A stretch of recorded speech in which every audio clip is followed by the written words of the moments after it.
You're listening to Shoe In, covering the ins and outs of all things footwear, from sneakers to heels, loafers to slippers, and every type of shoe in between.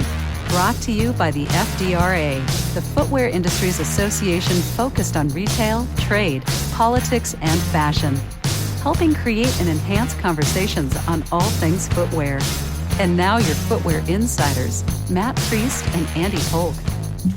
Matt and Jasmine, how are you guys doing? Good, man. How are you? Doing all right. Got my cup of coffee. Awesome. Pushing through the day as I look through my basement. And I've got a bounce house down here to keep my kids busy and tired so they go to bed early.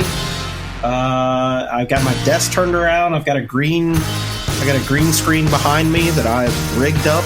So, so...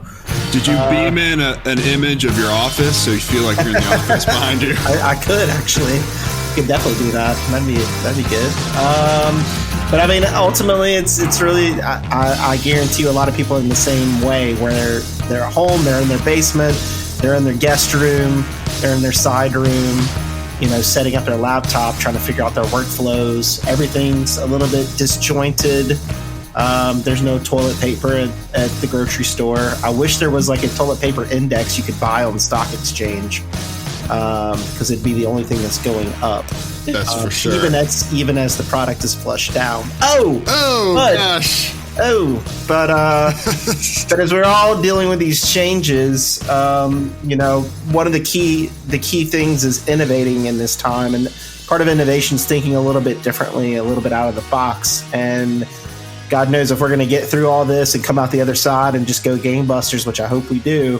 People who are focused on changing their models and ways right now are going to be the successful people on the back end of this. Yeah, that's for certain, Andy. And that's why having our footwear innovation advisor, Tiffany Beers, back for Shoe and Show is so important, because you and I are kind of down in the muck and the mire of cash flow and virus spread and store closures and lost sales. We need someone to kind of lift us out of that, who probably works for a company right now that's killing it because of the need for home technology. But as our footwear innovation advisor, Tiffany, thanks for coming back to Shoe and Show. We're really appreciative of that. And we hope you're staying safe out in the Bay Area. Yeah, absolutely. Thanks for having me. This is a wild time. I'm in the Bay. We're in shelter in place, which I think is now stay at home. So we've been in it for over a week now. So it's just wild. It's a wild time, but it's also, for me personally, a super exciting time for innovation, because, innovation is the mother of necessity, is the mother of all innovation, right? We have to innovate now, or we're going to be lost, right? Mm-hmm. We keep hearing that. So from your perspective, tell us just about, you work for a tech company now. You've been in the shoe industry for years. You advise us. You're highlighting things on footwearinnovation.com that are of interest to you. But what's your day-to-day look like? How have your work processes changed with this shelter-in-place notice that you're under? Yeah, so it's kind of interesting. So, at Logitech, we have a pretty flexible work environment, so we can work from home, right? Because we have cameras and gear that we make that allows that flexibility. But when you're forced into it day after day after day, it's different, right? Like the desk chair that you got at home all of a sudden might not be so comfortable for that long every day. You realize I don't have a good setup at home, So I think that's one is, right, getting everybody. I know last week it was people weren't even getting up and moving around, I was looking at my watch and steps and, I'm 10% in and it's 7 p.m. and I'm like, what? So I think, managing your own health and ability is one thing, but then the opportunity to use different softwares and stuff like that. In my role, I do innovation still with Logitech and brainstorming. How do you brainstorm? How do you design think from afar when everyone's at home? So we've pulled in new softwares to do that, right? We've forced ourselves to innovate. How do you create and come up with new ideas when you're at home? This is the new challenge, which is fascinating. Absolutely fascinating. Now, let me ask you this. I bought a Logitech HD camera to help with my Zoom call quality. And I'm now, to your point, I'm looking around and totally critically thinking through my Wi-Fi connection, and it sucks in certain parts of my house. And how do I extend it so I can do a podcast next to the fireplace and take a call, on a couch somewhere, or sit outside and enjoy the weather if it's nice. For us, if you think back to your footwear days, Tiffany, how are you thinking your former colleagues are kind of going through this as an innovator at Nike for so many years? If you think back to what people are doing now, how do you do line reviews, and how do you assess new technologies, and how has the footwear company environment transitioned, do you think, to the digital space in remote working? Yeah, I think that one is tricky, right? Because so much of it has to do with hands-on samples, right? When you're innovating with footwear, so if you're at home, hopefully, I know some of them will have shops and garages where they can kind of hack and do things, but like coming together to speak about a sample, that I think starts to become really challenging, because usually the sample's in one person's office, so they got to take a bunch of pictures and videos and show it on screen and hope that it can trigger things. But then now someone else had to communicate to them, like, what if you made this change? So I think it gets really, really complicated. But I think like some of the software that's out there, like Adobe offers and Wacom, they have some 3D options and things where you can kind of get in there and communicate and show things 3D. I think that's going to have to evolve. I think those teams are probably really focused on that. This is where we're going to see some really prime innovation. So I'm not exactly sure how it's going. Like, how do you review materials? You guys there's that huge, awesome database that has the textures, like really photographed well. Like that's going to come in huge right now to share and talk about materials and everything. So that I think we'll see a lot of people focused on that part. Like, how do I communicate this digitally? Which from my current world right now, I think some of the workflows are interesting, because I was noticing the other day with a group that I actually game with a bunch, and we were all in a bunch of documents, and we were all working around each other in the exact same manner that you game around each other. And I was like, oh my gosh, like we're so fluid. Like it worked beautifully. And I was like, did we learn this from gaming? And everyone's like, yeah, I think so. It was super weird. So. Is that where you could shoot down ideas and take someone out if you don't like what they're saying, huh? Well, not so much that. It's more of like, if you think of like Word documents and like PowerPoints, like building a presentation all together, right? Like you literally can work around each other so smoothly without it, because we're all on audio. It's almost the same way team game stuff is on. And you're just moving things around with each other. And let's try this. What about with this? So I think if people can learn to do that and apply it to product design, it could be just a virtual of the same thing and seem like you're right there.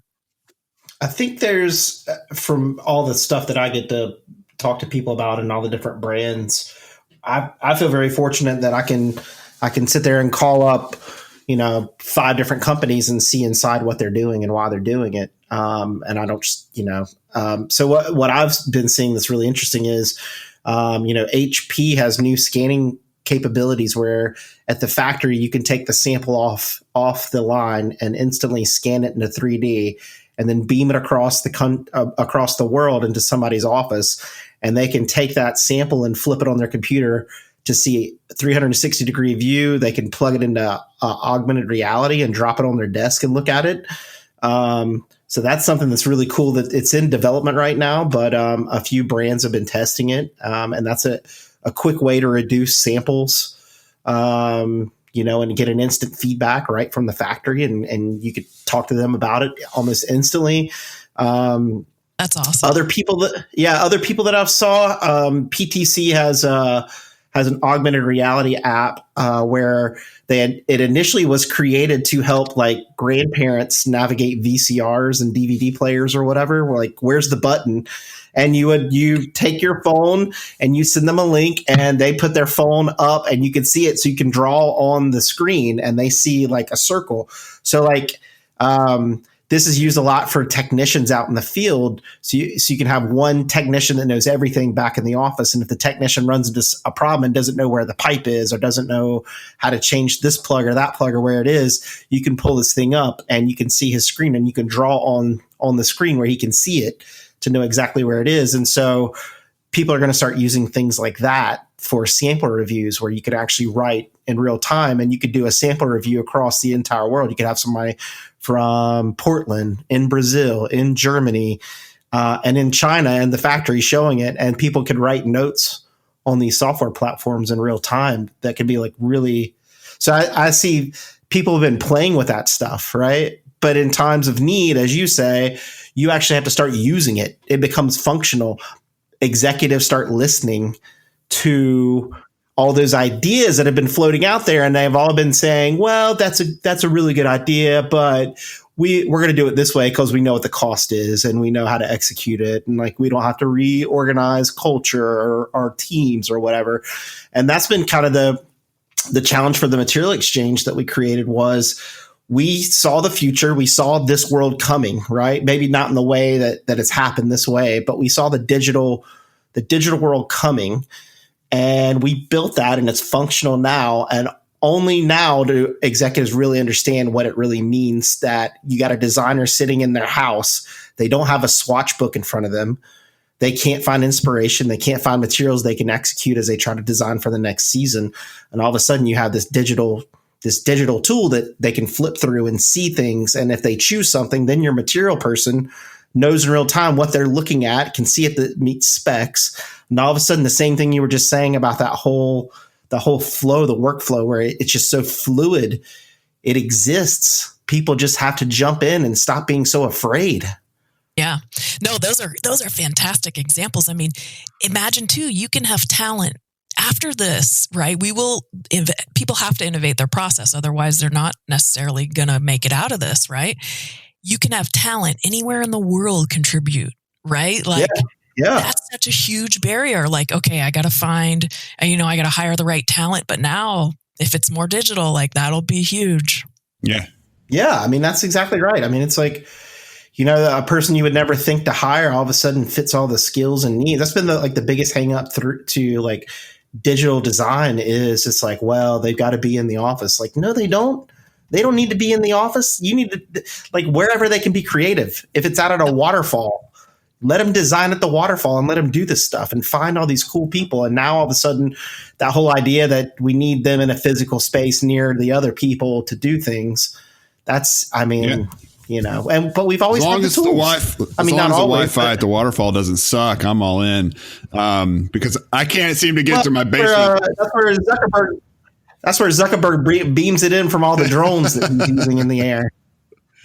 Now, hey, Tiff, let me ask you this. You've been posting a lot of videos to footwearinnovation.com. We don't have to review all of them, but let's set aside the virus and workflow and technology for a minute and imagine that we are behind the virus and it's behind us, I should say. And we're back to getting innovative, right? So what are some things that are out there, some highlights that we need to be focused on that you think are really exciting about the industry?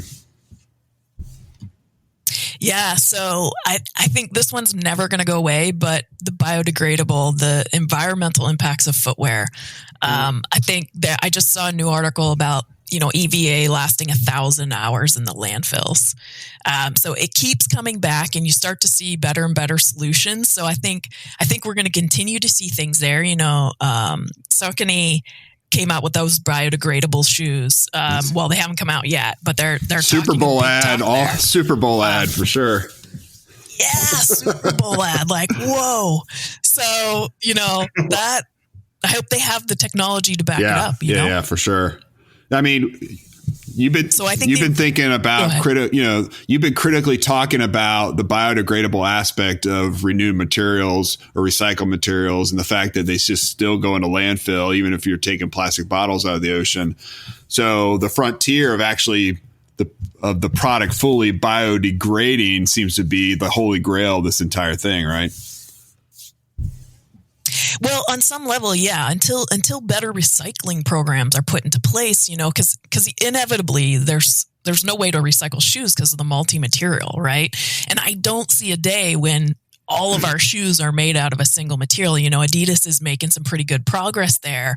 But they're a small chunk of that 25 billion pairs a year.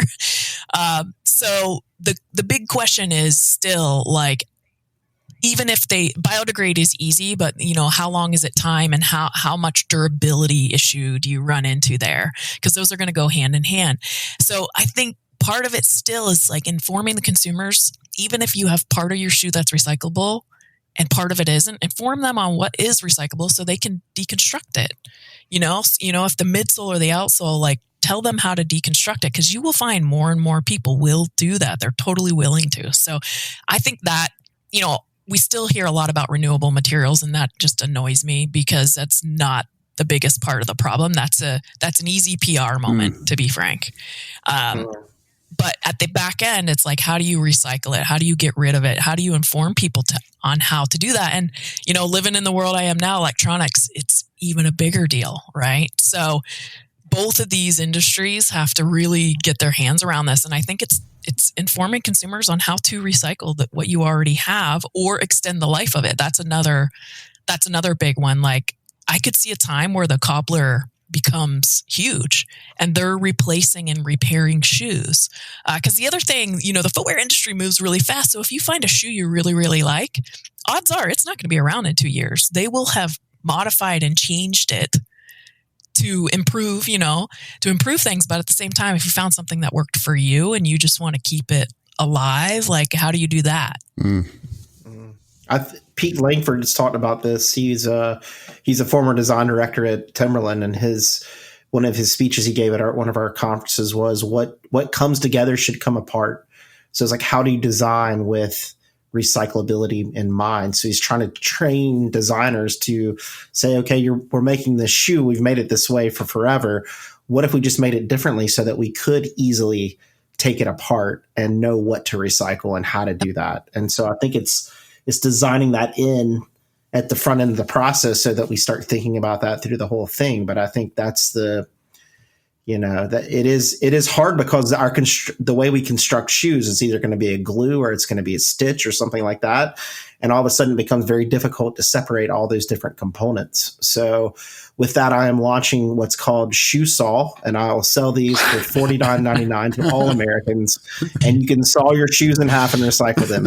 Problem solved. Perfect. So that's a great. Someone should start a business today.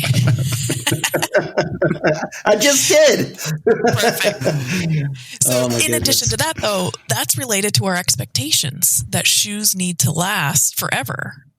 So what if our expectation was that, we paid less for shoes and we bought them more often, but you could fully disassemble them. Right. So those two things go hand in hand. So maybe we look at it that way. Another thought that crossed my mind, and I know is near and dear to you guys' heart, is the all the extra fees that we're paying. Yeah, tell me about it. Tell me about footwear it these days. So what if it was, what if we didn't have to pay that fee if your shoe was fully disassemblable or fully recyclable? Mm-hmm. What if you connected that? Because like the digital age right now, like we didn't start using these tools until we had to. The recycling thing isn't gonna make big leaps. That's a great point. We had, one of my concerns on the recyclability aspect, and we had Matt O'Toole on from Reebok a couple episodes back, and they've launched a fully serviceable, organic material, fully biodegradable, I think. I'll need to pull the stats on it, running shoe. And when I think about disassembling a shoe and having it for short term, I don't think of something that is designed for performance, unfortunately. Am I wrong about that, Tiffany? Or do you think those crossroads easily come together? I think it could. I think it's all about our perspective, right? So if you think of the Mayfly, old shoe for Nike, it was built for one race, right? The part they didn't have in there is that it would start falling apart literally, but it wasn't like easily disassembled, if you will. So they're missing that part. But the idea that, I think if you look at other industries, stuff is that is disposable, like think food containers. You're expected to use them like disposable food containers, even these takeout containers that everybody's using now. Like we're going to hear a lot about that in the future because we're using so many currently, but people could reuse those, but are they? Mm-hmm. They're just throwing them away. So in that same essence, it's all about our perspective and what we think performance means, so think of a marathoner. I'm super irritated. I started using the Nike 4%, and they definitely help my running. They're definitely, they're helping me a lot, but guess what? You can't get them anywhere now. So I got a marathon, my very first marathon coming up. And if I train in those shoes, they won't be around by the time that marathon comes. So it's like, that's frustrating from an athlete. But if I knew that, and I knew that, okay, I'm going to buy 4 pairs. And by the time I get to the marathon, 3 of them I'll be able to disassemble and recycle. And then I have that 4th for the race. I would get on board with that if I could recycle them. Yeah, absolutely. I'm going to social distance myself from all marathons at this point because it just seems like marathons are hard already. It seems like a bad play to, has your marathon been canceled? What's the latest on that? No, San Francisco marathon. So, no, it hasn't been, but I'm like halfway through my training. So I'm like, I don't know what to do. And it's my first. So, they keep updating weekly, but, it's not till July. Right. So. I've got a marathon right now going through Sopranos on my couch, and it's pretty awesome. I'm on the fifth season, so I still got one. The hardest season's always the last one to go through. They're just mailed it in at that point. I feel exhausted talking about it. I'm on a marathon of social distancing right now for That's all of us. That's a good idea. Yeah. I would say, when you talk about necessity for recycling, it's going to come sooner than people think, because now that China is no longer taking our trash, I saw it impact in my community where for recycling now you can no longer put glass in because they don't have the means to recycle the glass. So now it's just going in the landfill. So if you just think of something basic as glass that can easily be crunched up, sorted, and reused in our area is no longer the case. And so it's eventually, if we start seeing landfills fill up faster than we think because we can no longer put it on someone else, there could be repercussions coming down in ways that we don't anticipate legally, not even like choice at that point. Right. So that's a major concern. And the thing is I know people will say, well, how, if brands are going to be responsible for this landfill stuff, like, well, no one can track that. And it's like, actually all that RFID stuff that we're using at the front end to track shipments and transshipments and track, there's technology where, you can put it in a shoe box or in the shoe itself. And if a customer goes over and grabs it or shakes the box, you can tell the engagement and the action with it. Like all these technologies will eventually be what is used to trace the back end of it as well, to see what happens to it. That's what I think. Even the photo recognition, as simple as that is, that would get a huge chunk of responsibility out of the landfills.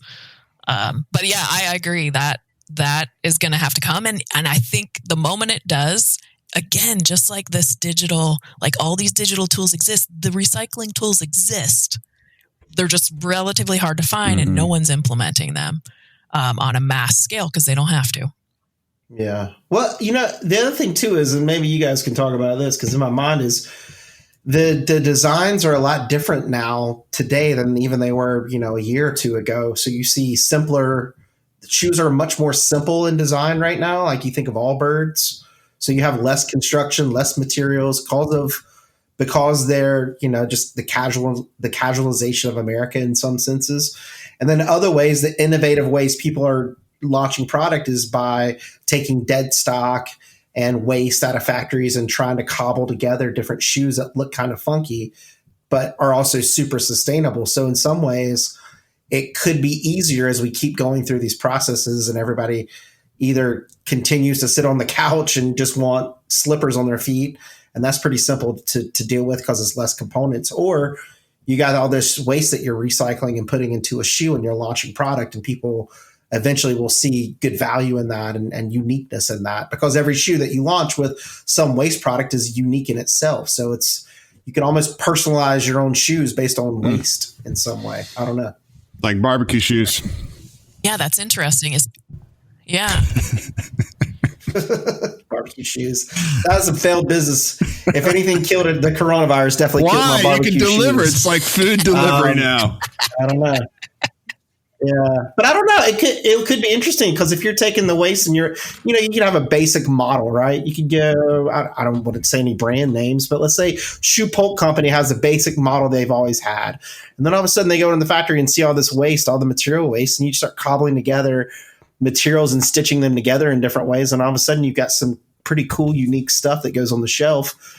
And then you can say, that's the shoe model that looks good and it feels good. That's awesome. But you can grab a different pair and it's a different type of material. Or so I don't know. Maybe I'm just crazy. No, Cotopaxi. Have you guys heard of that brand? That's basically what they do with their bags and their apparel. There's exactly what you said there, basically. So it's possible. You just have to have the right. Think of the reissue market. Think of if you have shoes that you can deconstruct and they're only on the marketplace for so long, that will just like amp up the like the Jordan reissue drops, if you will, to this innumerable amount, right? So it's like, oh, here are the last 50 drops from 2025 on all these shoes that we deconstructed and moved on. I mean, it just seems like it would create even more and more and more product that was shipped to us. And so the question is, if sustainability is a balloon that you're squeezing to pull down on the use of materials or to decrease from landfill on one side, what is inflating on the other side, whether it's energy, the use of water treatment, the use of whatever it is, there's always something that has to be paid when you start extracting, you know what I mean? Like you feel like you're doing good on one side and you're just exacerbating a problem on the other side. Mm-hmm. Yeah. It's all about balance, right? So I think some other things that I'm seeing a lot in innovation, there's some interesting materials that are being innovated. And I think some of it is due to environmental constraints, maybe restrictive materials, but also I see it a little bit more in other industries. So I've been kind of focusing on that a little bit. So in construction, they're working on this engineered bamboo. And I did a video on this, but it's kind of fascinating. It's almost like taking that and replacing it with carbon in your plates and using all kinds of different materials with that. I think likewise there's I'm about to do a video on basically bulletproof vests. And this was fascinating to me is that they're so rigid typically that it's actually hard for the people wearing them to move and kind of interact. And so they're trying to make a softer version. And so they're using some really interesting materials to make that softer version. The question is, does it work? And I don't know. I have to continue reading on it, but those kind of different applications, when you think of footwear, start to become really interesting because, if you have phase change materials that can be a midsole, it starts to open up your doors for recycling, for example. So like there's a lot of brands making shoes with beads in them now.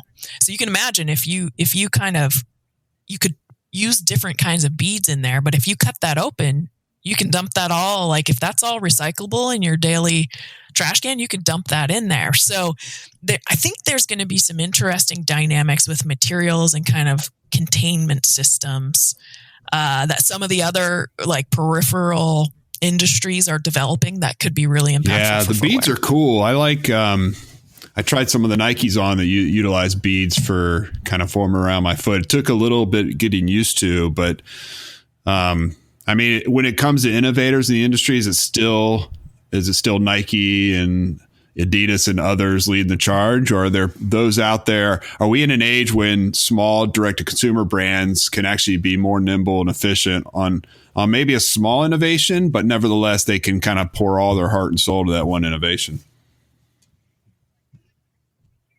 Yeah, so I think you're actually seeing the smaller brands do more now. Like we were talking about Allbirds, their winter waterproof shoes. I thought Mac has all winterized shoes are kind of like bulky or sweaty and things, but I gotta say, I love those things.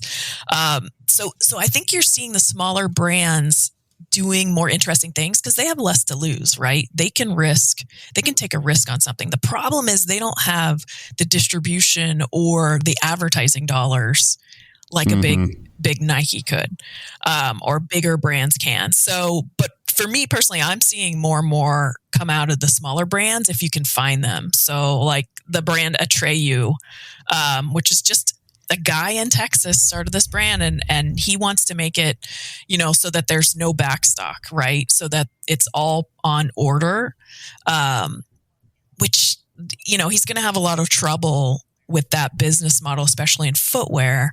However, the key part that I don't think he realizes is he says he can customize shoes, which I think they're looking at printing uppers, and you pay the same price. The minimum order is 50 pair. So if you want an FDRA specific shoe for an event, it's 75 or $95 a pair for 50 of them customized.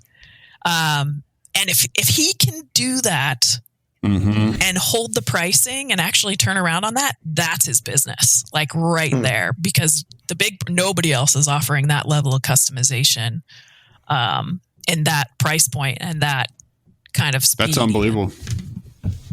Wasn't Atreyu, wasn't that like the lead in the Never-Ending Story? Yeah, it's one of those characters. I don't know which one. Gotta be. But somebody was like, "Yeah, is that Lord of the Rings or is that Never Ending?" No, that's the flying dog. The dog that flies, that forces those kids into the trash can. Atreyu! Oh my gosh! Go back and watch that. Oh, I know. Well, we got time. We've got time now. If you want to join my marathon of Never-Ending Story and Sopranos, then feel free. We can set up a Zoom chat, and then we can all sit on our own respective couches. You have a sharp mind for movie call-outs, Andy, because you're right. Atreyu was played by Noah Hathaway, so in Never-Ending Story.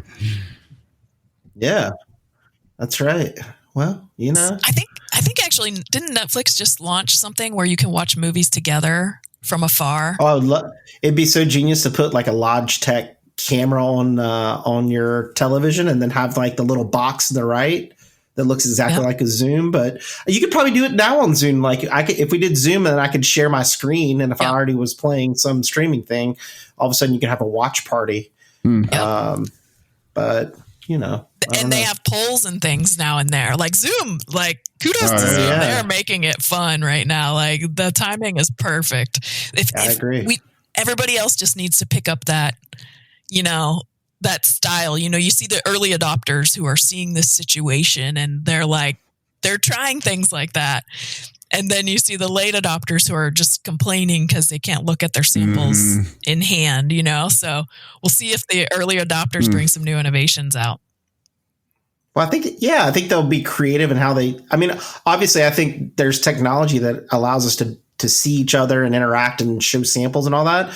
But the key people who will be successful are the ones figuring out the workflow around that, right? Like, how do we get everybody to work together on this, and how do we make it seamless so we don't have time wasting and this happens and that happens. I think that's the successful people is, like you say, the people who don't complain, but they're just trying and they're getting everybody on and they're socializing people to it and kicking on that way. I mean, it's, the other cool stuff that I see are there's a lot of like CAD labs. I just talked to the owner of a CAD lab. So people who are like nervous about 3D design and development can take their sketches and send it to a lab, and they have trained 3D CAD people and they'll do it for you so that you don't have to worry about, like training or retraining. If you've got a designer that's 50 years old and they really don't want to learn how to draw on a computer and they're great at sketching out shoes and the shoes sell, then you just take their sketch and send it. So there's all these like little things popping up in different places, solving problems for people. The challenge is just the attitude. A lot of it is the attitude of fear or just, well, we've done it this way. And it's the two things that constantly I just beat my head against the wall is how much does it cost? And then like, whoa, that's not how we do it here. And it's like those two things, those are the people who will fail, who will not make it out and see the sunshine through this storm. So if your first inclination when somebody brings up an idea, an innovative idea is how much does it cost? Then you're shooting yourself in the foot, because sometimes an idea leads to a better idea and you got to talk it out. And if somebody's bringing up cost at the front end, you're going to kill any kinetic energy you're going to have about brainstorming. I mean, it automatically deflates conversations instantly. Preach it, brother. Yep, exactly. And you see that a lot of times. You see it in all kinds of conversations. Like, just don't mention cost, and that's a win. Yeah. Well, I remember literally one of my first month probably at Logitech, and I was talking to one of our product managers, and I said, "You're not allowed to mention cost again to me ever." Like, every single conversation was about cost, and I was just like, "How are we going to do anything if we're just focused on?" Yeah, you got to nip that in the bud right at the start. You should just have a T-shirt. Don't talk to me about cost, and you just walk around the office without it. There we go. Well, I mean, there's a way to structure it. You have to talk about it at some point, but you can also structure it in buckets. For example, like just off the top of my head, you could say, if you got an idea, the cost has to be below $1 million, and we can discuss it ad nauseum and then figure it out later. Like you could qualify what the conversations are around. Two people bringing you innovations or thinking about it, right? Like there's a way to do it without having to discuss it and killing. Kind of buzz killing innovation, it's like you can just have a parking lot. Yeah, parking lot. You just park it over there and park it, and then we'll get back to that. But going back, you were saying all these designer tools and these 3D labs and things like that. That the other thing, you remember years and years ago when they said, "Oh, there's going to be a 3D printer on everyone's desktop." Wrong. Well, guess what? Oh, you think? Now there is going to be, right? Yeah, they never did it, but now because they need medical devices. So you got like students buying 3D printers to print medical needs. So like one of the key things that I saw was they're printing for the surgical mask, because you got to tie them on and they don't always stay on. So they're printing plastic or some kind of component that will actually take the mask and make sure that it fits correctly for the medical. You said students are doing that? 3D printing that stuff now. Yeah, and my dad just sent me a text. He said like Charlotte Latin students they raise money to get a 3D printer to start cool. 3D printing medical supplies for local people in Charlotte, which I thought was pretty neat. Even think about these big brands. Like if everybody's going to be home for the next 2 months or whatever, I have no idea how long, but even 3 to 4 weeks, it's beneficial for them to buy all their key designers desktop printers so that they can keep moving, so I think it'll push the envelope there too. Move it. We got to move it. Yeah. This has been therapeutic for me, Tiffany, because we've been doing these all day and it's nothing but doom and gloom. So to have innovation as the forefront has been helpful. That's awesome. I mean, I got one more for you. I don't know did you guys watch the NASCAR race? I heard about it. And we are both from North Carolina, and neither of us watched it, which is So it was on iRacing, right? The platform where you go as a gamer and you race and compete. So they had all the pro drivers and their little, some of them had steering wheels attached to their dining room tables on laptops, and they were racing and they had real broadcasters That's cool. But it was a digital race. It was so Casey cool. Kane in the 9 car coming around the corner. He got a drag on him. He's getting a chassis adjustment. 2 tires. Earnhardt Jr. Yep. Exactly. Yeah. Exactly. They had even spotters talking to them. It was oh my gosh. So good. Stop. Yep, exactly. But in a virtual race on that, like sometimes you see things where a car drives through another car and there's no damage. Right. That's the best case scenario for a lot of those drivers. Yeah. Oh my gosh. It was, if you haven't seen it, go back and watch it. It was hilarious. It was such a good, innovative way for that sport to keep moving. And not to mention, again, the talent. So if they had drivers in there. They had tons and tons of old drivers, new drivers. Even Jeff Gordon was one of the broadcasters, right? Still, Earnhardt Jr. was in there. And then they also had people that were at the top of that class from iRace. So Matt, if you were huge into that, and you that were would have been awesome. And I would have wrecked into the wall at the first turn on the first lap. Oh my gosh. I think I saw something similar where soccer players in Europe were playing each other on FIFA and raising money. So I guess they were broadcasting it out and people could follow the matches. And they raised something like over $100,000 for healthcare workers and healthcare in Spain. So I thought that was pretty cool too. Yeah. So I will reiterate, I keep saying this, the digital tools are out there for people to use. You just have to be willing and not be afraid and jump into the digital stream and just start swimming, and just start learning and changing, and don't, have a positive attitude about it. And the cool thing is these digital platforms, things will get built on top. So we'll have really cool stuff to talk about, and even in a couple of months, things will shift and change, and we'll see new innovative software and product and all kinds of stuff. So through the gloom and doom, there is a silver lining, and that is that people will find a way to add value. Yeah, that's true. I'll point to a satire news site that will remain nameless, but a headline on March 12th was, quote, "Nation's nerds wake up in utopia where everyone stays inside, sports are canceled, social interaction forbidden." I was thinking about that today. Like all the homebodies are like living in. They're like, "What's the problem?" Are you doing okay? Yeah, I'm fine. This is my normal life. Yeah, it's true. Right. It's true. It's great though. It'll be fruitful in the end. I'm sure. Now the question is, does the footwear industry switch to flip-flops and slides entirely? Because no one's out there.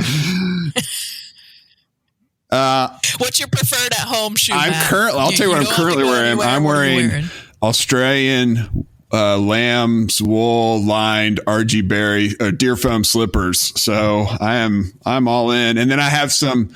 When I take the dog out, that's our industry, so right? It's like Tiffany describing a Logitech controller to us, Well, just hold on. Why don't you ask me what I'm wearing? When I take the dog out, I wear some Hoka slides, which are really bulky and different, but they're pretty cool.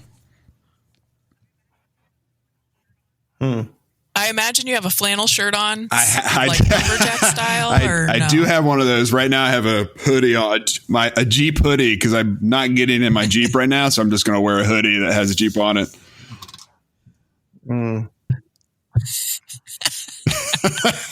Pearl Jam. Oh, that's crazy. What are the rest of you wearing? I don't have on shoes. I'm from North Carolina, barefoot. He's already sawed his in half, right? Straight back, barefoot. Oh yeah. I'm experimenting with my shoe saw, $49.99. Buy 3 and get a discount. I'm gonna get the ShamWow guy. I'm gonna get the ShamWow guy to like sell this for me on an infomercial. Yeah, you don't need the ShamWow dude, man. You just do it's that. It's all you. ShamWow. I just want to work with him. That's really what it is. I just want to work with that genius. ShamWow. Oh, man. Or the pillow guy, Bob's Pillows. He can sell my product. Bob's Pillows. I don't know about Bob's Pillows. Let me look into this. He makes it in Minnesota. He says it's the most comfortable pillow ever. And I think that's a bold claim by Bob, but he's on the television, so he must be right. That's what it comes down to. Saw it on the internet. All right. Well, folks, you've been listening to Shoe In Show. I'll wrap it up. I think we've drawn on for a while. Therapeutic. Hopefully everybody's enjoyed the conversation, because I think this is innovative in itself, because we basically had a brainstorm about a podcast episode and you guys were all on it. Now we're actually going to go in and tape it now that we've discussed what we're going to talk about on the podcast. That's a one taker. I'm sorry. Yeah. Oh man. Folks, this is a Shoe In Show. We're covering the ins and outs of all things footwear. Tiffany, we want to thank you for coming on today and getting into our digital stream and thoughts and talking about innovative ways things are changing and morphing from product to ideas to workflows. And again, I just keep coming back to it. Like, attitude is everything in this environment. Being positive, being mindful, being safe, but also we all have a lot of time on our hands now to think differently and act differently and think about value in different ways and find clever solutions to different things. So, just do it. Just focus on being innovative and thinking a little bit differently, and we can all get through it together. Amen. Woo! Yeah. Yeah. All you got to move it. You got the choir. Move it. Yeah, there we go. All right, folks, we're on shoeandshow.com. All our episodes, all 200 episodes. We're anywhere there is an audio platform, so iTunes, Spotify, etc. Tell your friends about us. Spread the word. If you're at work and you're working from home and you need some background music and you're tired of Phil Collins, put us on. Shoe and Show's there for you. You can just play them all the way through. Until next time, I want to thank again Tiffany Beers for joining us, and on behalf of Matt, Jasmine, and Team FDRA, Shoe-In is out. Shoe-In has been brought to you by the FDRA, the Footwear Industries Association focused on retail, trade, politics, and fashion, helping create and enhance conversations on all things footwear. For information about FDRA, visit fdra.org.